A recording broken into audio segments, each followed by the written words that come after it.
For our ingredients, we have green lentils, quick cooking oats, yellow onion, fresh parsley, tomato paste, smoked paprika, ginger, salt, garlic powder, Dijon mustard, nutritional yeast.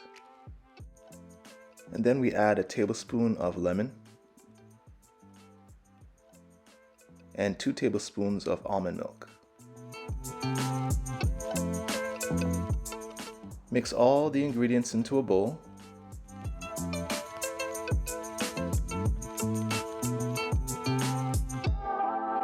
So now that all the ingredients are mixed together, we form them into balls and place them onto our parchment sheet paper in a pan.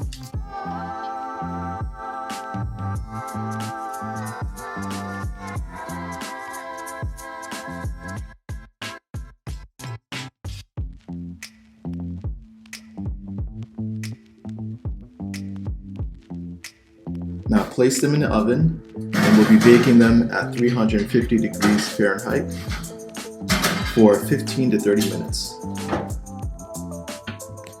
And there we have it, our finished product, lentil meatballs.